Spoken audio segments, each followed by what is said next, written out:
Hi all, എല്ലാവർക്കും ഒരിക്കൽ കൂടി എൻട്രി ടെക്നിക്കൽ യൂട്യൂബ് ചാനലിലേക്ക് സ്വാഗതം.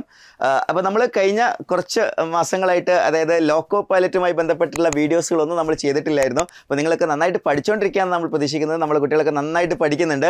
അപ്പോൾ ഈ ലോക്കോ പൈലറ്റുമായിട്ട് ബന്ധപ്പെട്ട് നിങ്ങൾ പഠിച്ചുകൊണ്ടിരിക്കുന്ന സമയത്ത് ചില ഉദ്യോഗാർത്ഥികൾ എനിക്ക് നമ്മുടെ ഗ്രൂപ്പിലൊക്കെ മെസ്സേജസ് ഒക്കെ അയച്ചിട്ടുണ്ടായിരുന്നു. അതായത് ഇപ്പോൾ കേരളത്തിലും അതേപോലെ തന്നെ സൗത്ത് ഇന്ത്യയിലൊക്കെ ആയിട്ട് എന്ത് ചെയ്യുന്നുണ്ട്, പല ഭാഗങ്ങളിലും ലോക്കോ പൈലറ്റുമാരുടെ ഒരു സമരം നടന്നുകൊണ്ടിരിക്കുകയാണ്, പ്രൊട്ടസ്റ്റ് നടന്നുകൊണ്ടിരിക്കുകയാണ് എന്നുള്ള രീതിയിൽ.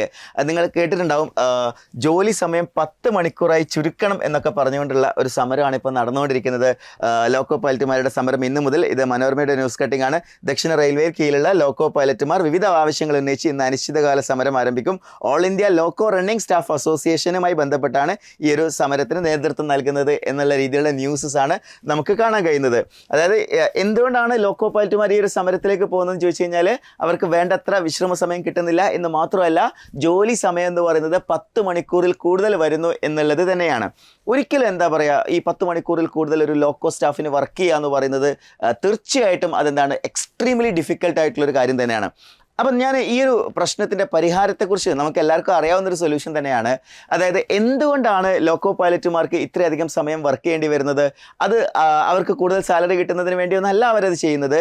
എല്ലാവർക്കും അറിയാം, ഇന്ത്യൻ റെയിൽവേയിൽ ലോക്കോ പൈലറ്റുമാരുടെ കൃത്യമായിട്ടുള്ള ഒഴിവുകൾ റെയിൽവേ നികത്താത്തത് കൊണ്ട് തന്നെയാണ് എന്ത് ചെയ്തിട്ടുള്ളത്, നിലവിലുള്ള ലോക്കോ പൈലറ്റുമാർക്ക് എക്സ്ട്രാ ഡ്യൂട്ടി എടുക്കേണ്ട ഒരു അവസ്ഥ വരുന്നത്. അതായത് ഇപ്പോൾ കഴിഞ്ഞിട്ടുള്ള, അതായത് അസിസ്റ്റന്റ് ലോക്കോ പൈലറ്റ് നോട്ടിഫിക്കേഷൻ വന്നപ്പോൾ വേക്കൻസീസ് വന്ന സമയത്ത് തന്നെ ഞാൻ അതിനെക്കുറിച്ച് സൂചന നൽകിയിട്ടുണ്ടായിരുന്നു. 5600ഓളം വേക്കൻസീസാണ് എന്ത് ചെയ്തിട്ടുണ്ടായിരുന്നത്, ആ സമയത്ത് റിപ്പോർട്ട് ചെയ്തിട്ടുണ്ടായിരുന്നത്. പക്ഷേ ആക്ച്വൽ വേക്കൻസി എന്ന് പറയുന്നത് 15000-ന് മുകളിലാണ്. അതായത് 15000-ന് മുകളിൽ വേക്കൻസി ഉണ്ടായിട്ടും 5600-ലധികം വേക്കൻസീസിലേക്ക് മാത്രമാണ് എന്ത് ചെയ്തിട്ടുള്ളത്, റെയിൽവേ നോട്ടിഫിക്കേഷൻ പബ്ലിഷ് ചെയ്തിട്ടുണ്ടായിരുന്നത്. സോ അത് തന്നെയല്ലേ ഇതിൻ്റെ ഒരു പ്രധാനപ്പെട്ട കാരണം എന്നുള്ളത് നമുക്ക് ആലോചിച്ചാൽ തന്നെ മനസ്സിലാവും. ഇത്രയധികം വേക്കൻസീസ്, 15000-ലധികം വേക്കൻസീസ് ഉണ്ടായിട്ട് 5000-ലധികം വേക്കൻസീസ് മാത്രമാണ് എന്ത് ചെയ്തിട്ടുള്ളത്, റെയിൽവേ നോട്ടിഫിക്കേഷനിൽ മെൻഷൻ ചെയ്തിട്ടുള്ളത്. സോ ഈ വേക്കൻസീസുകൾ നികത്താതെ ഒരിക്കലും റെയിൽവേക്ക് എന്ത് ചെയ്യാൻ പറ്റില്ല, ലോക്കോ പൈലറ്റുമാരുടെ ഡ്യൂട്ടി സമയം കുറയ്ക്കാനോ അവരുടെ വർക്ക് കൾച്ചർ കുറച്ചുകൂടി ഇംപ്രവൈസ് ചെയ്യാനോ കഴിയില്ല എന്നുള്ള കാര്യത്തിൽ യാതൊരു സംശയമില്ല.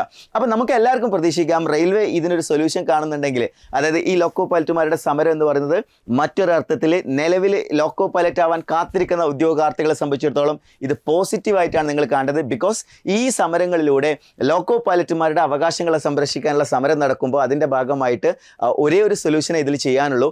ലോക്കോ പൈലറ്റുമാരുടെ സമയം കുറയ്ക്കണമെന്നുണ്ടെങ്കിൽ, അവർക്ക് ഡ്യൂട്ടി ടൈം കുറയ്ക്കണമെന്നുണ്ടെങ്കിൽ ഒരൊറ്റ സൊല്യൂഷനേ ഉള്ളൂ.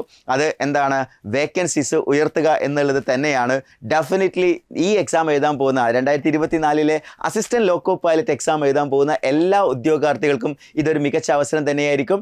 നല്ല വേക്കൻസീസ് വരാനാണ് സാധ്യത. വേക്കൻസി ലിസ്റ്റ് റിവൈസ് ചെയ്തിട്ട് കൂടുതൽ വേക്കൻസീസ് വരുമെന്ന് നമുക്ക് എല്ലാവർക്കും പ്രതീക്ഷിക്കാം. കാരണം അത് മാത്രമാണ് ഈ ഒരു പ്രശ്നത്തിനൊരു സൊല്യൂഷൻ.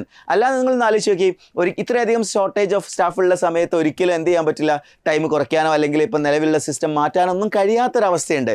സോ ഇത് പരിഹരിക്കണമെങ്കിൽ വേക്കൻസീസ് ഉയർത്തിയേ പറ്റുള്ളൂ. സോ ഉയർന്ന വേക്കൻസി തന്നെ വരും നമുക്ക് പ്രതീക്ഷിക്കാം. അതുപോലെ തന്നെ നിങ്ങളുടെ എല്ലാവരുടെയും ഡ്രീം ആയിട്ടുള്ള ഈ ഒരു അസിസ്റ്റന്റ് ലോക്കോ പൈലറ്റ് എക്സാം നിങ്ങളെല്ലാവരും ക്രാക്ക് ചെയ്യണം, നന്നായിട്ട് പഠിക്കുക. ഇനിയുള്ള ഓരോ ദിവസങ്ങളും യുദ്ധകാലം അടിസ്ഥാനത്തിൽ നമ്മൾ പഠിക്കുക എന്ന് പറയാവുന്ന രീതിയിൽ അത്രയും എക്സ്ട്രീം എഫേർട്ട് എടുത്തിട്ട് പഠിക്കുക. സോ എല്ലാവർക്കും ഒരു വിജയാശംസകൾ നേരുകയാണ്. Wish you all the best. That's all for today. Thank you for listening. Have A nice day.